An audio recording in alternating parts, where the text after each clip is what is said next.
Hello, thank you very much for the invitation. I wish you all the best on the launch of your report on Target 4.7. My name is Deirdre Hodson. I work at the European Commission in the Schools Policy Team in the Education Department. Today I'll talk you through some of the work that we're doing on learning for the green transition and sustainable development. So EU member states work together on education policy. It's what we call the European education area. And there you see some of the key focus areas for policy cooperation. And just to draw your attention to number 3 there, it's how education and training are changing for both the green transition and the digital transformation of society and the economy. So I'm going to be talking about a number of the issues that you've also highlighted in your report. So under the chapter European Context, the recommendation for learning for the green transition and sustainable development. And I'll also talk briefly about Green Comp, which is the new European competence framework on sustainability. So why learning for sustainability? It won't come as a surprise to you that 94% of people in Europe say that protecting the environment is a matter of personal concern to them. Many young people in Europe and around the world deeply concerned about the climate crisis, biodiversity loss, and many of them feeling that right now education and training isn't preparing them in the way that they feel is necessary to deal with these complex challenges. And in a public survey we ran last year, the vast majority of people said that education and training as a sector has a key role to play in helping them understand and contribute to the green transition. So to prepare the policy initiative, we ran a large-scale public consultation through a survey and workshops. And on the slide, you get a little bit of the feedback that we heard, that for sure there's been tremendous progress when it comes to sustainability in education. But the general feeling is we need to go further, we need to go faster. Many of the initiatives are limited in time or scope, which of course reduces their impact. And a key message we heard is that the whole institution approach is necessary. This needs to engage teachers, leadership, students, parents, and the community as a whole. Educators need time, space, and support to teach for sustainability.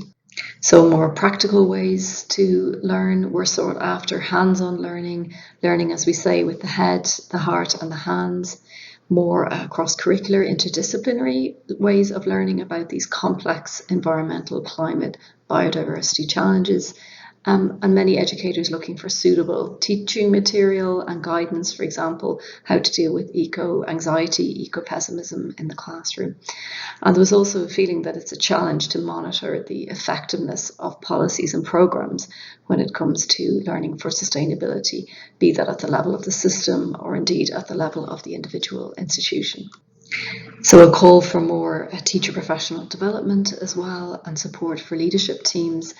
And we heard that there were many barriers to cooperation when it comes to working with local community groups, NGOs, youth associations, libraries, business, etc.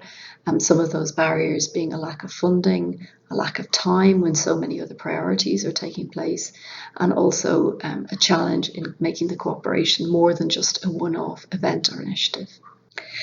So I talked you through some of the key things we heard during the consultation, and as the Commission we put forward a proposal for a Council recommendation. This was last January. The text was adopted by all EU member states in June. So this is a policy commitment really to work on these issues together at European level and to build on the progress there and to make sustainability in education a key focus area for action.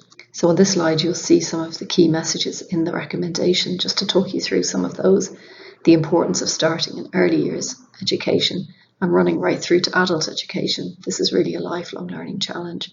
We talk about the importance of the whole school approach as well, so really getting the institution as a whole on board when it comes to sustainability.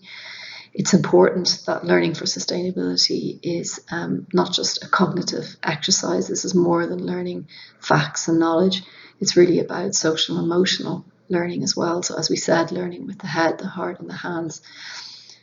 We have a key message in there on supporting educators, leadership teams, and building those links with local communities as well. It's about youth empowerment and youth involvement. Young people have many things to say when it comes to learning for sustainability. They want to be able to connect with the reality that's happening outside their school, for example. And we need to foster sustainability competences, which I'll talk about in a moment. And all of this will need to be built on strong policy foundations. Here I share the link to the handbook that we have that accompanies the recommendation being the more political text. This is the evidence base. We give many examples and we report what we heard during the consultation phase. The recommendation also includes a series of actions for us at the European Commission. So we'll be working on learning for sustainability over the coming years. And that can be through peer learning, I'll talk about that in a moment, through research, through resources that we create for educators as well, and of course through our funding programme, notably Erasmus+. On this slide, you'll see some of the activities already underway. You may be familiar with the Education for Climate Coalition, a platform connecting people working on the climate crisis, connecting teachers, students, schools together, for example. We also have the European Innovative Teaching Award. There we identify some best practice, some great examples of projects which are taking place on sustainability. We also have, of course, the Erasmus+ programme, where sustainability and green education is really one of the key areas. And we have put together a compendium of best practice where you can see examples of what we've been funding in the Erasmus programme. Very briefly, we also released this year a new competence framework on sustainability, and that's where we unpack and we define what we mean by these sustainability competences which will be needed for the green transition. You'll see them there on the slide. We have embodying sustainability values, embracing complexity in sustainability, envisioning more sustainable futures, and acting, the key area of agency, acting for sustainability. So if you're interested to know more, the link is there. Green Comp has been translated into all EU languages, so you will find an Italian version as well. And I'd encourage you to take a look at this framework, which we developed working with experts from around Europe and the world. And this is a framework that we hope will be taken up in curricula, in training programs for micro-credentials, etc.